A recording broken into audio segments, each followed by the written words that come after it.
Buenas tardes, estamos en Barcelona a finales de julio del 2009 para hablar con Federico Nogara de su libro Ciudad, publicado por la editorial Sirpus de Barcelona, en su serie Sirpus Literaria.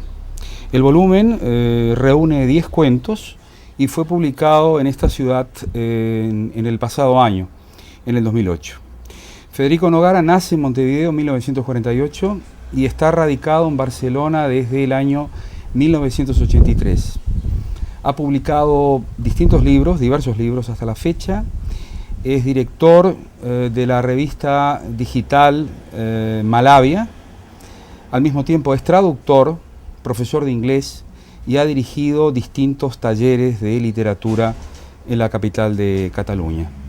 Con él charlaremos sobre algunos aspectos de la creación de este libro y esperamos que ustedes desde ese lado de la pantalla puedan también interactuar con nosotros. En el primer cuento, Federico, de tu libro, el que precisamente le da nombre al libro, aparece una narración de carácter panorámico, donde con una serie de fragmentos se abordan distintos aspectos de la ciudad.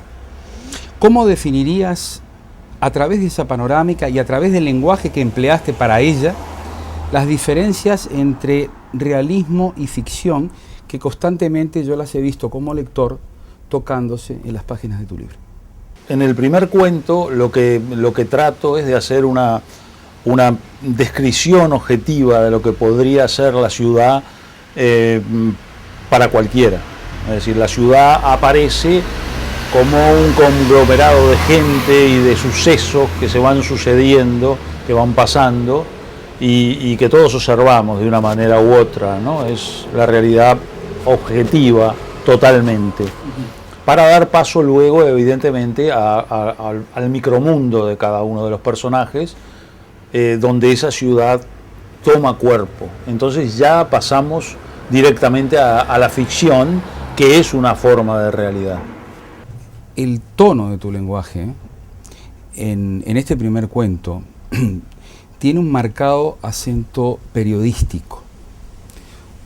Ciudad, el cuento Ciudad, el que le da, insisto, nombre a la recopilación de cuentos, se concreta en describir una serie de aspectos, de episodios que ocurren dentro de la ciudad. El narrador no toma jamás partido por ninguno de ellos, ni hace ninguna reflexión de lo que está narrando. ¿Tú crees que eso está en el núcleo del arte de narrar o de lo que debería ser la narrativa? Sí, correcto. Pienso eso. Es decir, justamente el escritor no debe ser un moralista. El escritor debe presentar, debe narrar, debe contar, dar su visión de lo que para él es la realidad y justamente hacer reflexionar al lector que eso es lo importante. El escritor no debe dedicarse a lanzar mensajes. Decía Onetti, el que quiera mensajes que vaya a una mensajería. Es decir, justamente el escritor debe simplemente narrar y hacer reflexionar al lector. Eso es muy importante. ¿Te interesa que aparezca la emoción? Que haya algo que se remueva en el lector, algo que lo haga tomar partido por un personaje o por una anécdota determinada y se conmueva en ese sentido. El arte está teñido de una emoción, pobre de quien no se emociona ante un gran cuadro, por ejemplo. La literatura, como parte del arte, tiene que emocionar. Ahora, la emoción es un concepto con el que hay que tener mucho cuidado, porque depende con lo que se emocione cada uno. Evidentemente hay gente que se puede conmover por cosas que a otros les parecerían muy mediocres o muy... Entonces la emoción es algo que evidentemente es parte de la literatura. Uno en último término le tiene mucho cariño a sus personajes, se emociona con sus personajes, pero tampoco hay que exagerar con la emoción. No hay que escribir tampoco, como no hay que escribir moralizando, tampoco hay que escribir para que la gente se emocione, porque eso es estafar a la gente. Es decir, la gente se tiene que emocionar con lo que uno cuenta, no que uno trate de emocionarla. Y no provoca. Es profeso, eso mismo. Como escritor, uruguayo radicado en Barcelona. Tu literatura la puedes encauzar dentro de alguna de las corrientes literarias de las últimas 2 o 3 generaciones. ¿Te encuentras identificado con alguna serie de escritores de los que viven dentro y también de los que viven fuera del Uruguay? ¿O simplemente tú estás más en contacto con literatura de cualquier tipo de país? El ser de un lugar evidentemente determina a la persona. Uno no puede dejar de ser de ese lugar y de pensar como la gente de ese lugar. A mí me lee mucha gente uruguaya y dice que yo soy indudablemente uruguayo. De todas formas, mis influencias son múltiples. Tengo influencia de gente de mi país, de Onetti, tengo mucha influencia de Borges, por ejemplo, pero también tengo influencia de muchos escritores norteamericanos, por ejemplo, que me interesan mucho, de algunos escritores españoles.